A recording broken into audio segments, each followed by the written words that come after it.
नमस्कार। दिल्ली के अंदर पेड़ों को लेके और फॉरेस्ट को लेके खास तौर पे रिज कहे जाने वाले फॉरेस्ट को लेके ना सिर्फ दिल्ली के लोग, दिल्ली की सरकार, बल्कि हाई कोर्ट और सुप्रीम कोर्ट भी चिंतित रहा है। और इस बात को आप इससे समझ सकते हैं कि दिल्ली के रिज में एक भी पेड़ काटने की अनुमति सिर्फ और सिर्फ देश की सबसे बड़ी अदालत सुप्रीम कोर्ट दे सकती है, और कोई अदालत, कोई एजेंसी, कोई अथॉरिटी इसकी अनुमति नहीं दे सकती, सिर्फ सुप्रीम कोर्ट दे सकती है। इतनी महत्वपूर्ण मानी जाती है दिल्ली के अंदर रिज या फॉरेस्ट की हरियाली। ऐसे में डीडीए ने छतरपुर के सदर्न रिज में Asola Bhati eco sensitive zone के अंदर 1100 पेड़ चोरी छिपे काट दिए। डीडीए ने वो पेड़ काटे, सुप्रीम कोर्ट की अवमानना हुई, क्योंकि सुप्रीम कोर्ट से बिना अनुमति के पेड़ काटे गए और पेड़ काटने के बाद अनुमति लेने डीडीए वहां पहुंचा और सुप्रीम कोर्ट ने अनुमति नहीं दी। उसके 2 महीने बाद सुप्रीम कोर्ट को एक पिटिशनर ने, एक एनजीओ ने बताया कि जिन पेड़ों को काटने की अनुमति मांगने डीडीए आया था और उनको अनुमति नहीं मिली, वो पेड़ पहले ही काटे जा चुके थे। लिहाजा कंटेम्प्ट हुआ कि सुप्रीम कोर्ट के साथ धोखाधड़ी करने की कोशिश की गई। कंटेम्प्ट सुप्रीम कोर्ट का है। इस मामले में पहले दिल्ली सरकार पार्टी नहीं थी, मगर सुप्रीम कोर्ट के संज्ञान में ये बात लाई गई है कि जब पेड़ काटे जा रहे थे तो दिल्ली सरकार का फॉरेस्ट डिपार्टमेंट उस पूरे के पूरे पेड़ काटने के षड्यंत्र में शामिल था। दिल्ली सरकार के फॉरेस्ट डिपार्टमेंट के अधिकारियों को बाकायदा जानकारी थी कि डीडीए गैर कानूनी ढंग से चोरी छिपे पेड़ काट रहा है। ये बात हम नहीं कह रहे, सुप्रीम कोर्ट ने कहा। और सुप्रीम कोर्ट ने एक वाक्य कहा, why did the dog not bark, कुत्ता क्यों नहीं भौंका। यहां पे फॉरेस्ट डिपार्टमेंट की जिम्मेदारी थी कि अगर कोई गलत हो रहा है तो उसके लिए शोर मचाया जाता, उसको रोका जाता। फॉरेस्ट डिपार्टमेंट के अधिकारी कहाँ थे? उन्होंने शोर क्यों नहीं मचाया, उन्होंने रोका क्यों नहीं? ये मेरे शब्द नहीं है, ये सुप्रीम कोर्ट के शब्द हैं। और सुप्रीम कोर्ट ने दिल्ली सरकार से पूछा है कि आप हलफनामा दायर करके बताइए कि फैक्ट्स क्या हैं, सच्चाई क्या है। अब इसके बाद दिल्ली सरकार के फॉरेस्ट डिपार्टमेंट के मंत्री, एनवायरनमेंट डिपार्टमेंट के मंत्री गोपाल राय जी ने एक मीटिंग बुलाई। उस मीटिंग के अंदर कहा गया कि अगले दिन 27 तारीख को 11 बजे तक आप फैक्चुअल रिपोर्ट अपने मंत्री को दीजिए। फॉरेस्ट और एनवायरनमेंट के principal secretary AK Singh, principal conservator of forest, deputy conservator of forest south, सबको आदेश दिए गए, मगर वो रिपोर्ट नहीं भेजी गई। मंत्री जी ने 28 तारीख तक इंतजार किया और दोबारा नोट भेजा कि आज 28 तारीख हो गई, मेरे को अभी तक रिपोर्ट नहीं मिली, आप मुझे रिपोर्ट आज की तारीख में भेजिए। और 28 तारीख को भी कोई रिपोर्ट फॉरेस्ट विभाग द्वारा नहीं भेजी गई, अपने मंत्रालय के मंत्री को रिपोर्ट नहीं भेजी गई। 29 तारीख को ऑल मिनिस्टर मीटिंग के अंदर ये फैसला हुआ कि 3 मिनिस्टर फैक्ट फाइंडिंग कमेटी बनाई जाएगी जो पता करेगी कि सच्चाई क्या है। उस कमेटी ने नोटिस दिया फॉरेस्ट डिपार्टमेंट के अधिकारियों को और डीडीए के अधिकारियों को, उनमें से कोई अधिकारी नहीं आया। फॉरेस्ट और एनवायरनमेंट डिपार्टमेंट के प्रिंसिपल सेक्रेटरी AK सिंह ने एक चिट्ठी लिखी जो कल आपके मीडिया के बंधुओं को उन्होंने दी। वे चाहते थे वो आज अखबार में छपे और उसमें उन्होंने कई सारी बातें उसमें कही। उन्होंने बात ये कही कि हमारे विभाग के मंत्री ने हमसे इसके ऊपर लंबी चर्चा कर ली है। चर्चा कर ली है लिखा है, मगर उन्होंने ये बात छिपाई कि मंत्री ने जो फैक्चुअल रिपोर्ट मांगी है वो रिपोर्ट इन्होंने अपने विभाग के मंत्री को भी नहीं दी है, बार बार पत्र लिखने पे भी नहीं दी है। ये बात इन्होंने उस जवाब में नहीं लिखी है। तो हमने इनको आज दोबारा से नोटिस दिया है। एनवायरनमेंट डिपार्टमेंट के principal secretary AK Singh, principal chief conservator of forest, deputy conservator of forest, additional principal conservator of forest, principal commissioner land DDA, commissioner housing DDA, member engineering DDA, chief engineer DDA, superintendent engineer south zone DDA, vice chairman DDA।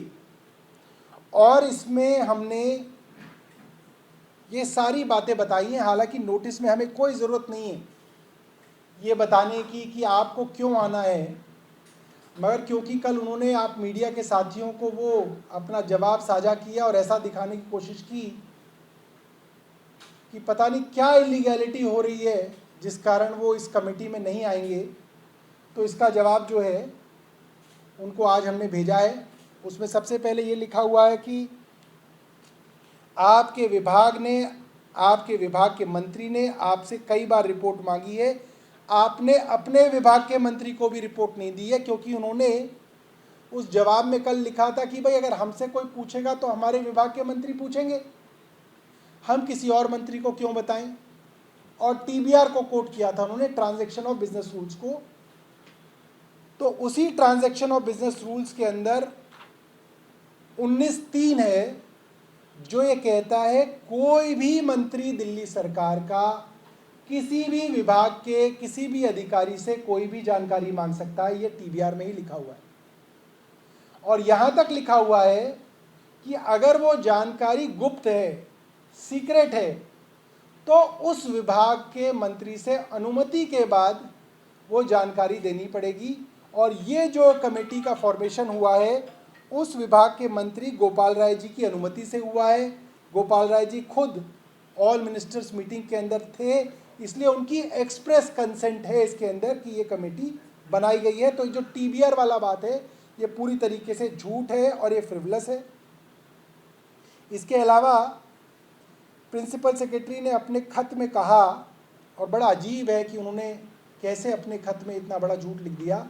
उन्होंने लिखा है कि supreme court ने already एक fact finding committee बना रखी है, लिहाजा दूसरी फैक्ट फाइंडिंग कमेटी नहीं बन सकती। ये भी सरासर झूठ है। सुप्रीम कोर्ट ने अपने 16 मई के ऑर्डर में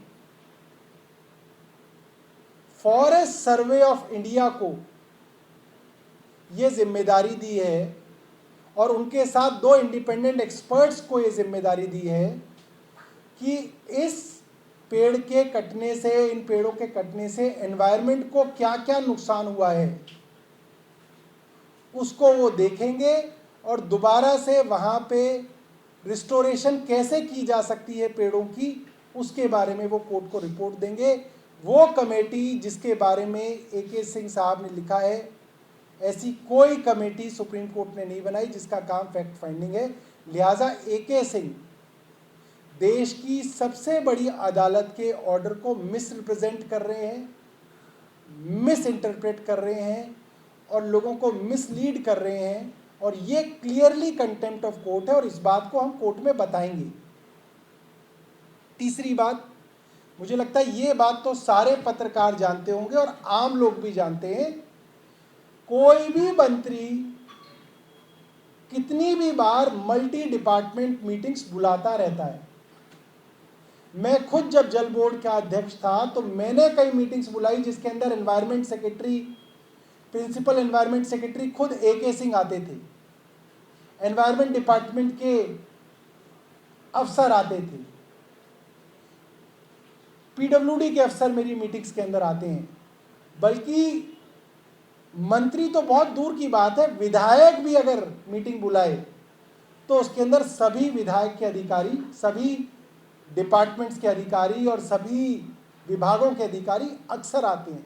इसके अंदर तो कोई सवाल ही नहीं है कि ये इस तरीके की बेकार की बात इसके अंदर लिखी गई कि हमारे विभाग के मंत्री आप नहीं हैं इसलिए आप हमें नहीं बुला सकते। मतलब कैसे एक पढ़े लिखे अफसर इस बात को लिख सकते हैं। इस बात को लेके हमने दोबारा से इनको आज नोटिस दिया है कल शाम को 4 बजे आने का, और इस बार इस नोटिस के अंदर तीनों मंत्रियों के साइन कराए हुए हैं और गोपाल राय जी के भी साइन इस पे करा दिए ताकि कोई गुंजाइश ना रहे कि हमारे मंत्री कहेंगे तभी हम जाएंगे। तो गोपाल राय जी के भी इसके ऊपर हस्ताक्षर हैं कि आप इस फैक्ट फाइंडिंग कमेटी में आए और अपनी बात रखें।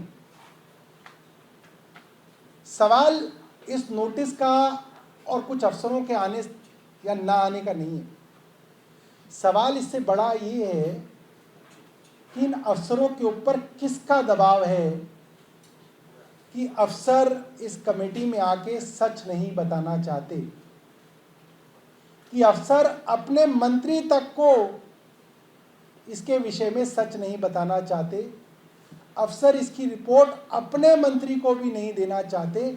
ऐसा इन सब अफसरों पे क्या दबाव है, किस आदमी का दबाव है, ये बड़ी बात है।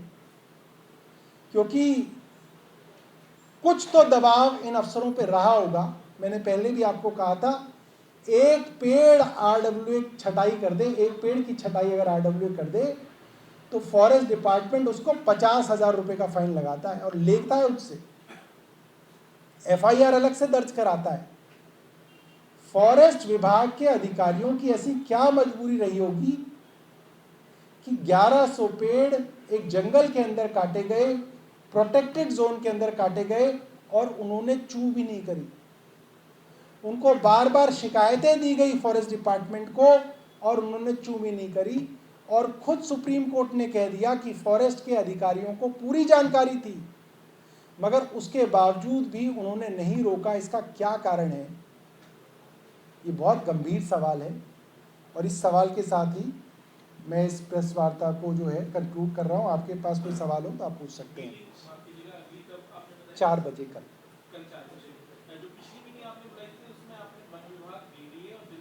दिल्ली पुलिस को बुलाया था, तो दिल्ली पुलिस के अधिकारी कल आए थे तो उनके साथ हमारी मीटिंग हो गई। DDA के अधिकारी नहीं आए, हमने DDA के अधिकारियों को और वन विभाग के अधिकारियों को दोबारा बुलाया। सर जी, ऐसे केस में अगर पेड़ काटने तो उसका क्या प्रोसीजर है? कौन फाइल मूव करता है? किसके अप्रूवल की जरूरत होती है? इसके अंदर 2-3 तरीके की अप्रूवल्स हैं। पहले तो एक रिज मैनेजमेंट बोर्ड है जिसके अध्यक्ष चीफ सेक्रेटरी होते हैं, वो इसको अप्रूव करता है। उसके बाद एक एम्पावर्ड कमेटी है, वो इसको अप्रूव करती है और उसके बाद सुप्रीम कोर्ट इसको अप्रूव करता है। सुप्रीम कोर्ट की अनुमति के बिना आप वहाँ पे एक पेड़ भी ना काट सकते, ना उसको डिस्प्लेस कर सकते, ना वहाँ पे आप कोई भी बदलाव नहीं कर सकते। इसकी मनाही है। क्या ये सही है कि दिल्ली गवर्नमेंट का फॉरेस्ट डिपार्टमेंट ने प्रपोजल मूव किया, जो कि मिनिस्टर ने अप्रूव किया, CM ने अप्रूव किया, LG के पास तक गया, तो ये अप्रूवल्स जो हैं वो लिए गए थे दिल्ली गवर्नमेंट के लेवल पे इस बारे में? वो फॉरेस्ट एरिया के नहीं है। फॉरेस्ट एरिया के लिए आप अनुमति नहीं दे सकते, वो अनुमति सिर्फ सुप्रीम कोर्ट दे सकता है। लेकिन इसके लिए फाइल मूव हुई ऐसी भी आपकी जानकारी में नहीं? मेरी जानकारी में नहीं है और मुझे लगता नहीं, इतना जरूर मुझे मालूम है कि एक नोटिफिकेशन हुई, जो कोर्ट में मामला आया और उस नोटिफिकेशन में कहा गया कि 4.55 hectare of this forest land is exempted from tree preservation act. तो कोर्ट ने पूछा ये नोटिफिकेशन किसने की? तो उन्होंने बताया कि नोटिफिकेशन 14 फरवरी 2024 को माननीय उपराज्यपाल ने की। तो कोर्ट ने कहा कि उपराज्यपाल के पास ये कोई अधिकार ही नहीं है कि वो इस तरीके की नोटिफिकेशन कर सकें। ये वो एक्ट में ही ऐसे अधिकार नहीं मिले हुए। आप सोचिए ना कैसे संभव है कि एक जंगल में आपको पेड़ कटवाने हैं, उसके ऊपर सुप्रीम कोर्ट की मनाही है कि आप इसमें पेड़ काटेंगे तो सुप्रीम कोर्ट की अनुमति लेंगे, और एलजी एक नोटिफिकेशन पास करके कह दे 4.5 हेक्टेयर जंगल ही नहीं है। कल को कोई आदमी नोटिफिकेशन करते ये तो हिंदुस्तान ही नहीं है, तो यहाँ पे तो कोई कानून ही नहीं लगेगा, आप इसमें कुछ भी कर लो। ऐसे कैसे हो सकता है? मतलब आप किसी कानून के दायरे में कुछ कर सकते हैं, ये कानून के दायरे में नहीं है। इसीलिए जो है इसके अंदर जवाब देने में सभी अधिकारियों को बहुत परेशानी हो रही है। दिल्ली पुलिस के अधिकारियों ने क्या कहा?